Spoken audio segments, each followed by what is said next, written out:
সাগর restaurant আছে এমনি এমনি এমনি শুরু হয়েছে, ঠিক আছে? তুমি জায়গায় দাঁড়াও, আপনারও দাঁড়াও।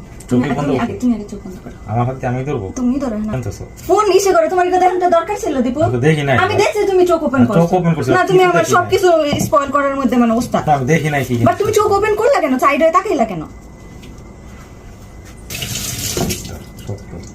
ডং দেখছে, আবার আমি ডং করতেছি। ভিডিওতে সব উঠছে, তুমি যে দেখছো যে উঠো সর, সব উঠছে ভিডিওতে। আমার হাতে বানানো দই। এট দ্য টেক্সচার গাইস, পুরো একেবারে মানে জাস্ট টেক্সচারটা দেখাই। টেক্সচারটা দেখাই। হেই, এটা তো পুরো হুয়া ওরকম হইছে একেবারে দোকানের মতো। হ্যাঁ দেখো, মানে এত ক্রিমি, এত ঠিক হয়েছে কি। মোস্ট অফ দ্য টাইম আমি যখন দই বানাই, আমাদের যে প্লেন ইয়োগার্ট, রেগুলার ইয়োগার্ট আছে, ওইটা দিয়ে বসাই। সো এইবার না, এই দইটা আমি কিনে নিয়ে আসছি পরে আমার এত টুকরো হয়ে গেছে গিয়ে। তো এই দইয়ের টেক্সচারটা এবং টেস্টটা আমার কাছে ভালো লাগে। মানে অন্যান্য দই অনেক বেশি থিক থাকে, বেশি মিষ্টি থাকে, এটা আমার পছন্দ না। একটু টক হালকা মিষ্টি, এটা আমার পছন্দ। এর মধ্যে যতটুকু লেফট ওভার ছিল এটার মধ্যে না দুধ মিশিয়ে দিয়েছি। মানে দেখো এত সুন্দর হয়েছে, মানে কি ক্রিমি হয়েছে দেখো। ফ্যান্টাস্টিক, টেস্ট পুরো পারফেক্ট। খালি একটা কথা বলি, এই যে সাগর রেস্টুরেন্ট আছে, ওই দই এই দইয়ের কাছে কিছুই না, মানে কিছুই না তো কিছুই না, ঠিক আছে? আমি নাম দিতে চাইনি এই রেস্টুরেন্টের।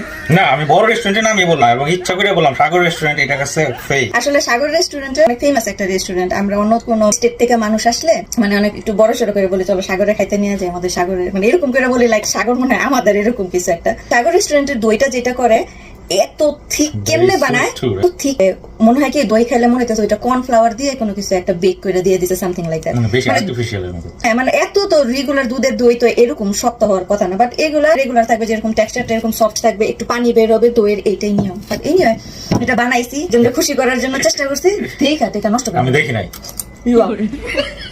এটা আমি লাস্ট ইয়ার খাবো। ওরা মজা হয়েছে রে দিব।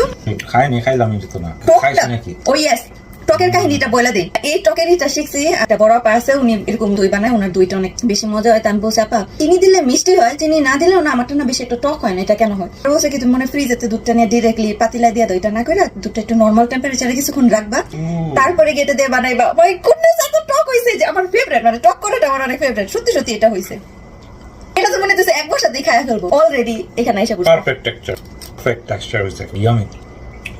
প্লেন ইয়োগার্ট অনেক সময় থাকে কি একটু টেক্সচারটা একটু জানি মাঝে মধ্যে কেমন থাকে না, ওইটা দিয়ে দই বানালে না ওই দইয়ের টেক্সচার এরকমই কেমন জানি এটা আমরা 80% খাবো, বুঝছো? আবার 20% দিয়ে আবার তুমি মিক্স করে ফেলবা। মনে করো খালি দই খাওয়ার উপরই খাবো এখন।